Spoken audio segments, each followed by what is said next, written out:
하나님 우리를 어떤 존재로 부르셨나? 네 가지 개념으로 성경이 말씀하고 있거든요. 택하신 족속, 왕같은 제사장, 그리고 거룩한 나라, 그리고 하나님의 소유가 된 백성. 이렇게 이제 하나님께서 우리를 불러주신 그 이름이 있어요. 왜 우리를 그렇게 불렀을까? 하나님이 우리를 택하셨다. 그렇게 말씀하실 때 우리를 특별하게 생각하셔서 불러낸 백성이라는 거예요. 그러니까 하나님이 이렇게 나를 특별해서 구원하기로 한 하나님의 구원 계획은 언제부터인가? 우리 성경은 에베소 1장 4절에 그 창세전에 그리스도 안에서 우리를 택하사. 너무 감동이죠. 하나님은 언제 우리를 택하기로 결정하셨고 준비하셨냐? 세상을 창조하기 이전에 하나님이 나를 기억하시고 그리고 나를 구원하기로 당신이 준비하신 거예요.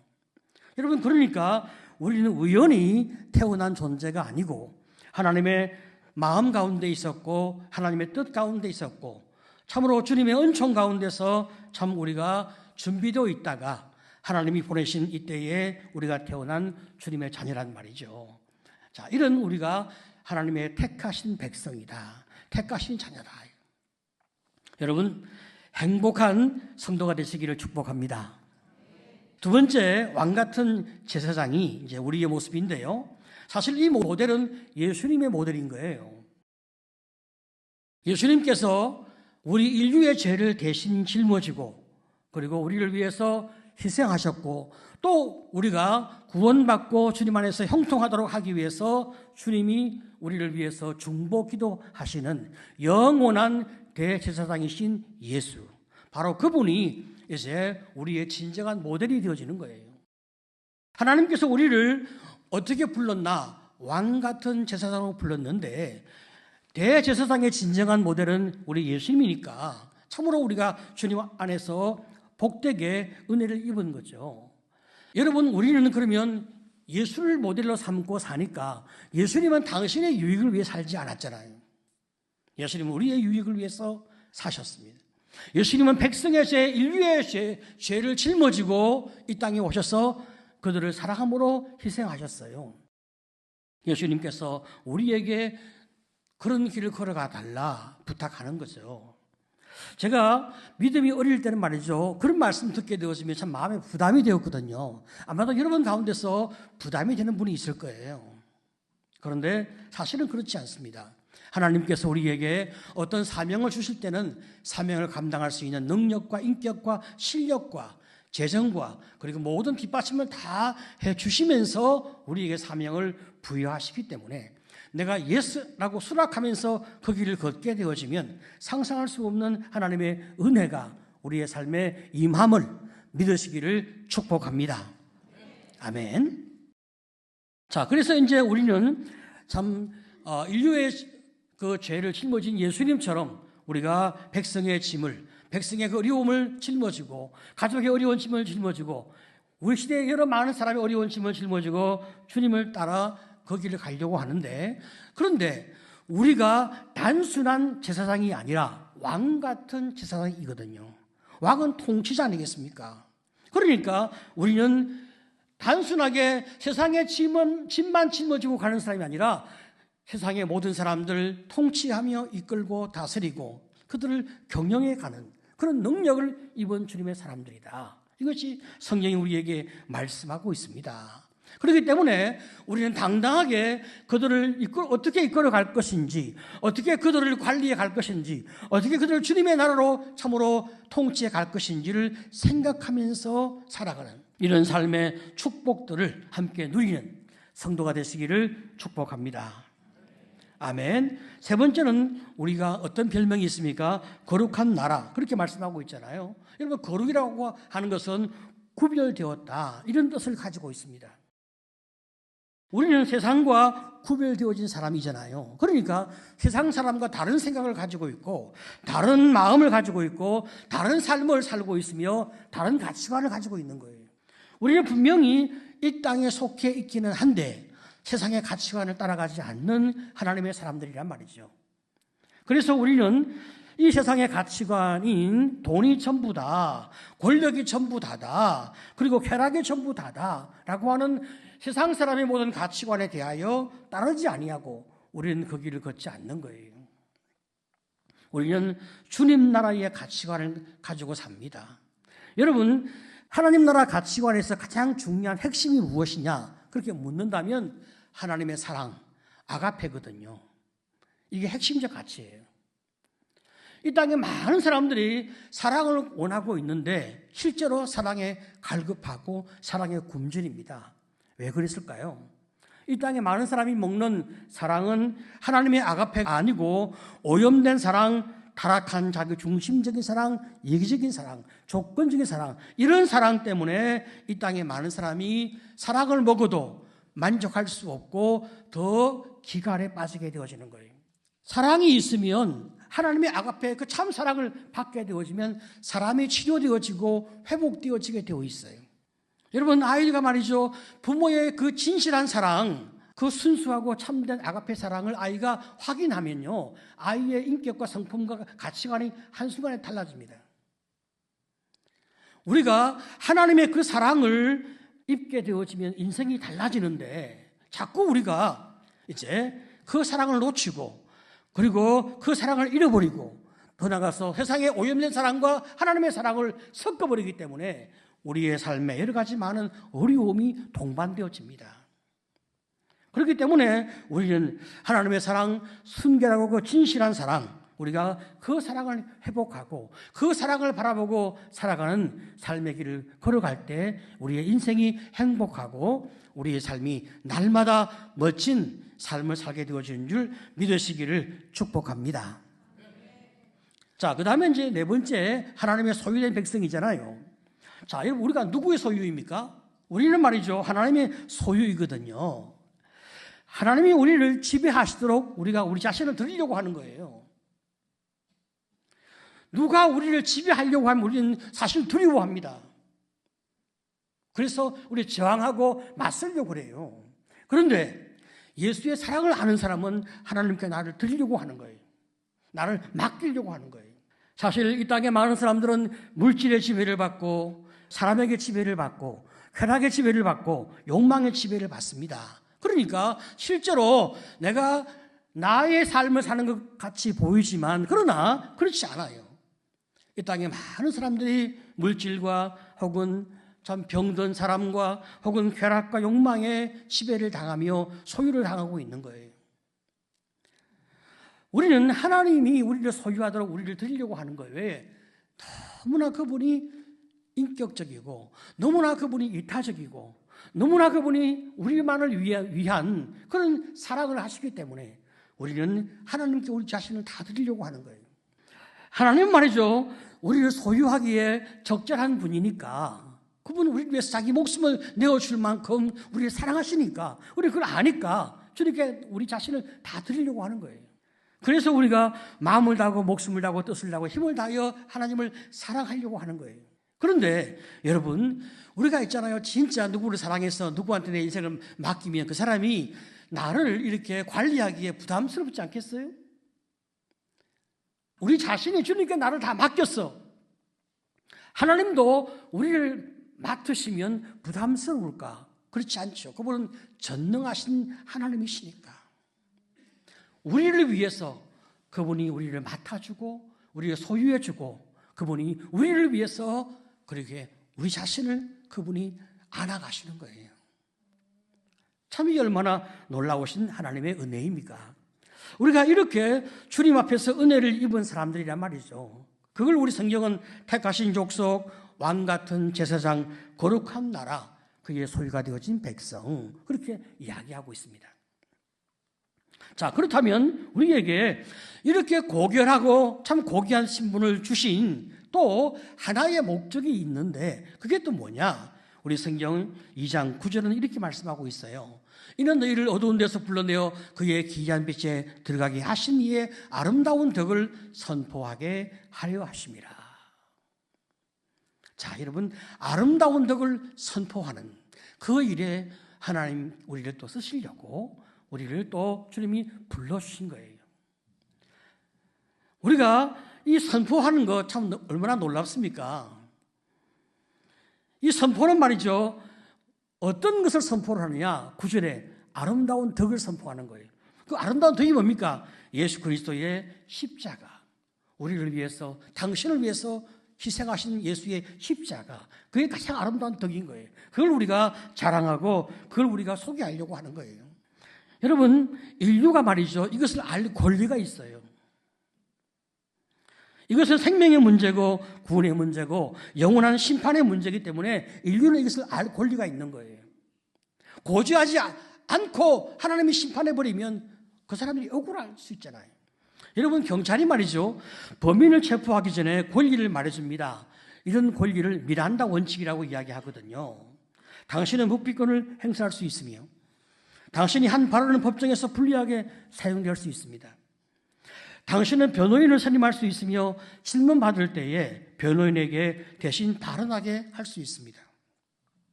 변호인을 선임하지 못하게 되어지면 국가에서 국선 변호인을 선임하게 될 것입니다. 이 권리를 인지했습니까? 말해줘요.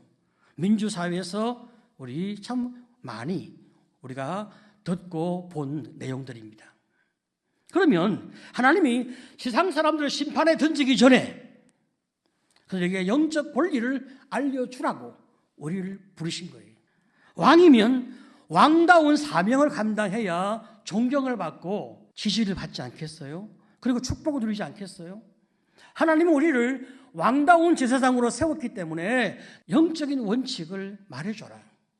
네, 가족에게, 이 백성들에게 말해줘라. 여러분, 우리가 하나님의 그 사랑과 은혜를 아는 사람이니까 사실 우리가 결혼을 해도 아이를 키워도 공부를 해도 직장 생활을 하고 사업을 해도 우리는 사실 한 방향의 삶을 삽니다. 그것은 영혼을 사랑하고 영혼을 구원하는 그 한 방향의 길을 걷는 거예요. 우리가 어디에서 무엇을 하면서 우리가 삶을 즐기고 인생을 행복하게 살아갈 수 있습니다. 그러나 즐기며 행복하게 살아도 그 핵심은 뭡니까?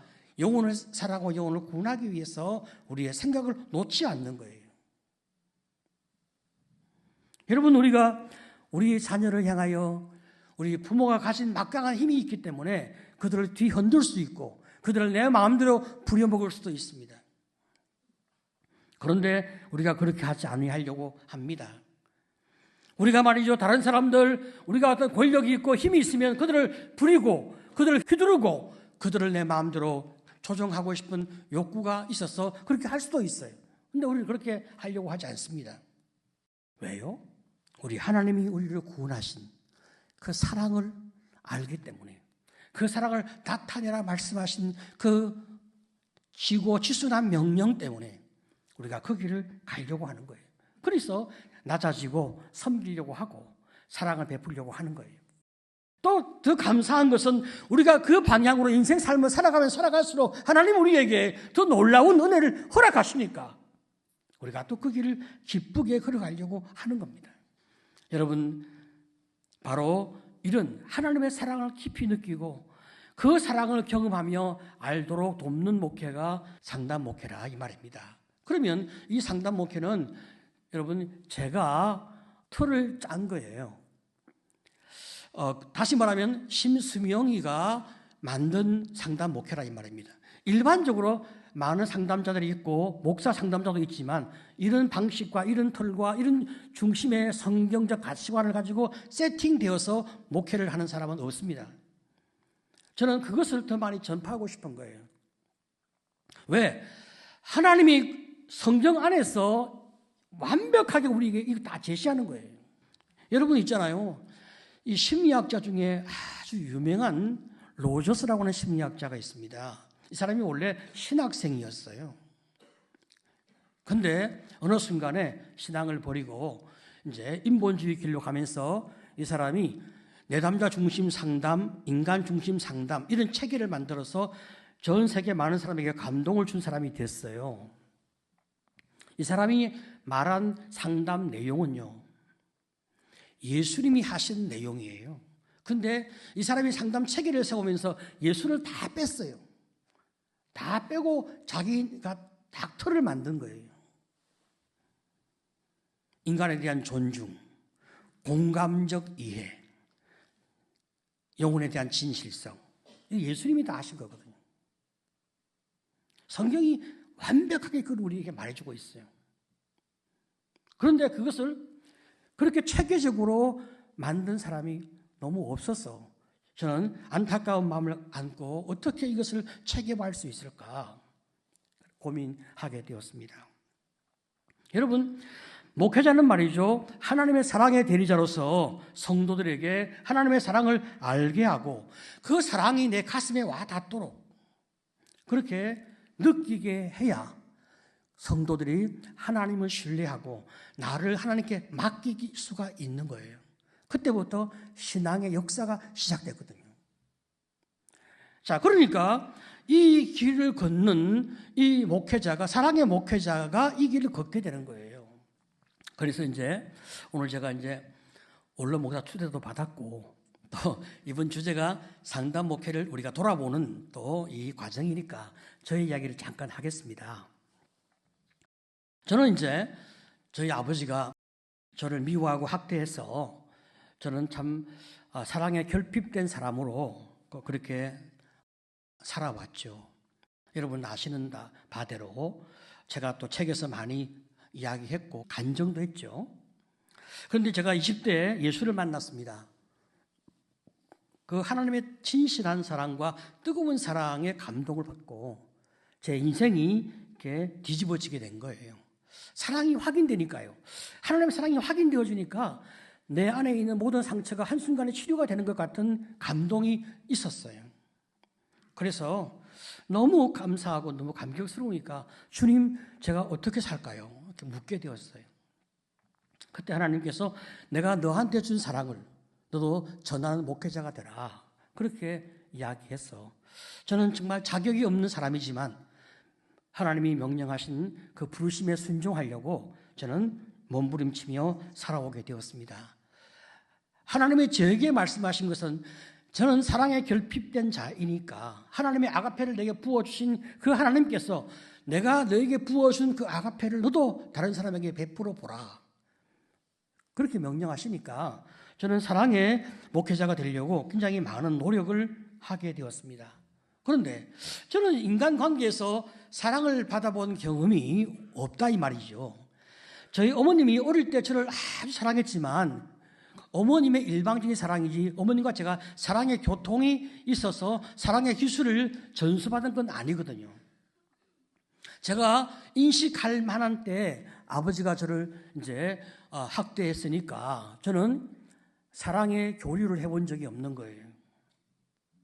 그래서 사랑의 기술에 대한 경험이 없었어요.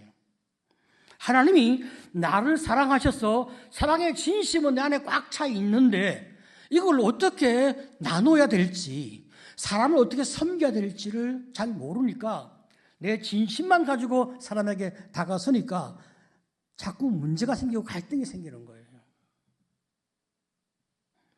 그 중에 하나만 이야기한다면 제가 이제 교육 전도사로 초등부 아이들을 섬기게 됐는데 아니 애들이 말이죠.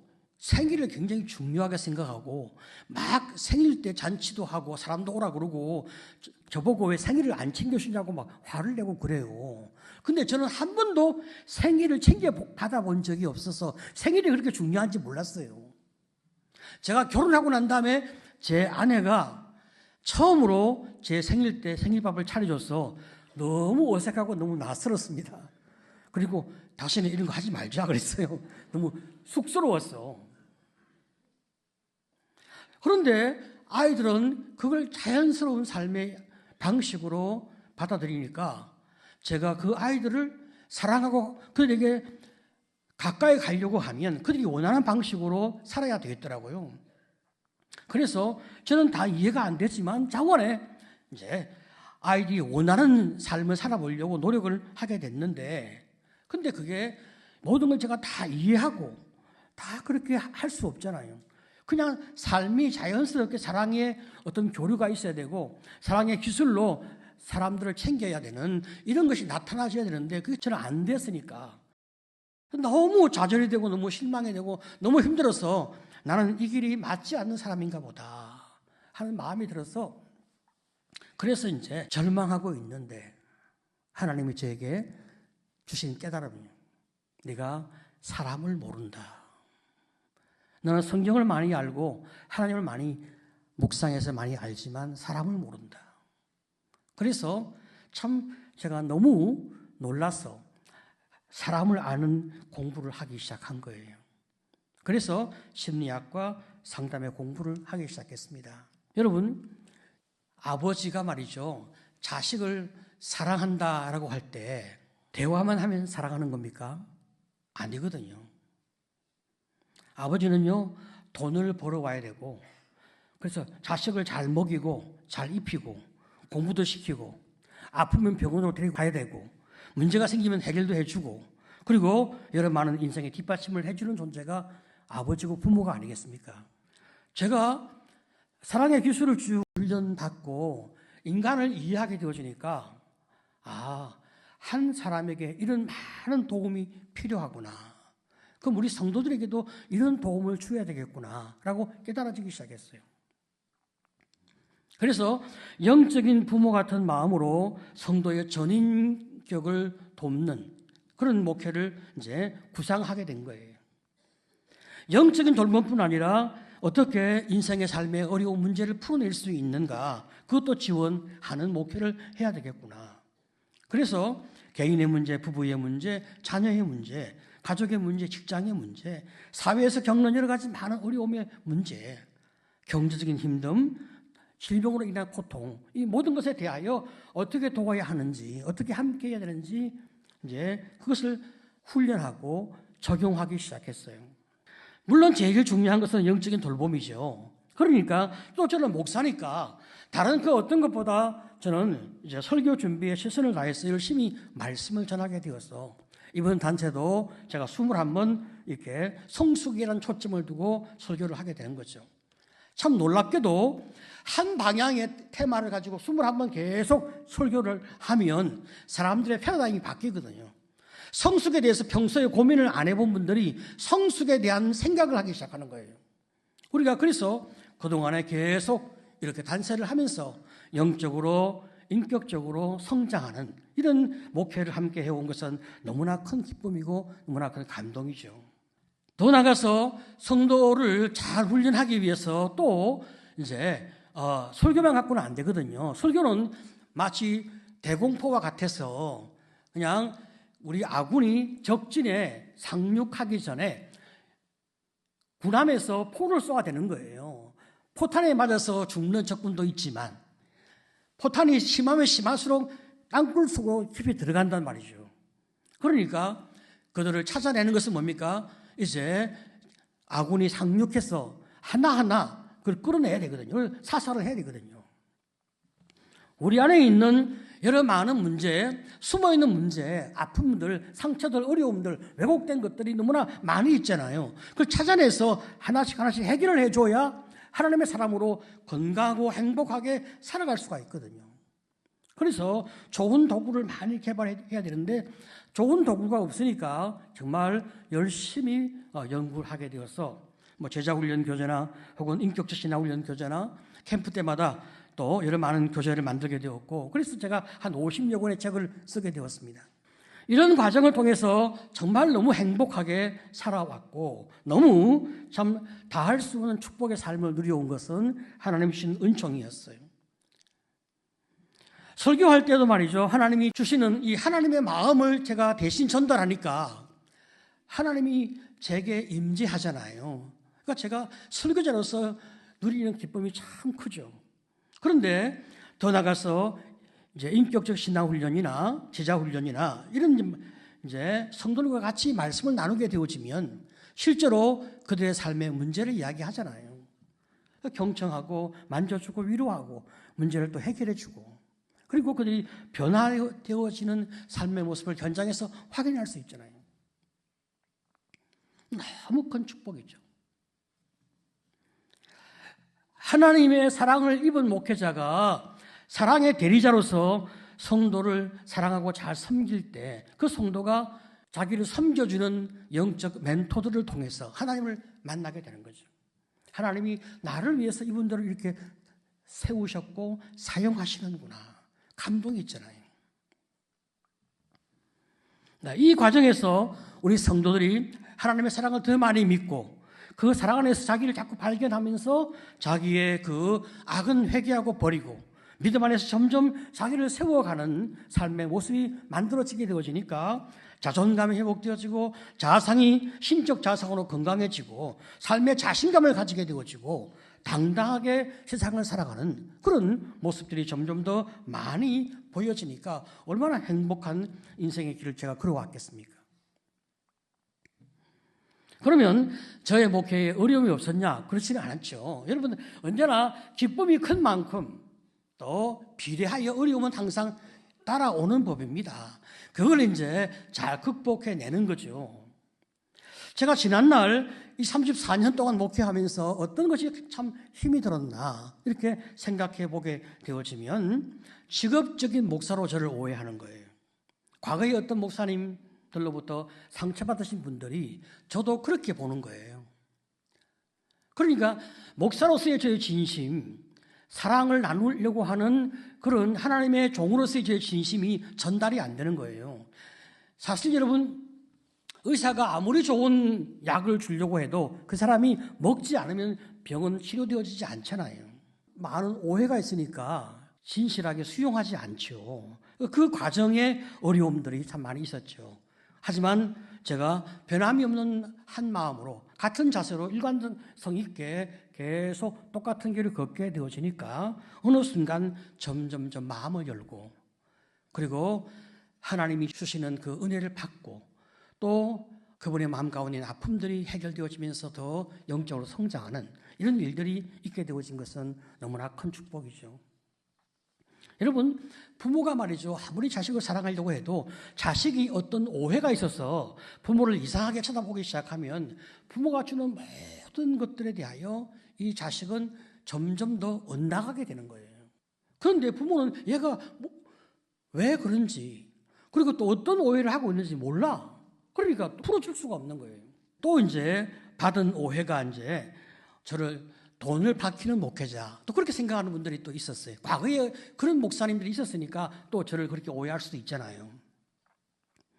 그러니까 이제 참 왜곡된 시각으로 저를 보는 그런 마음들이 있죠.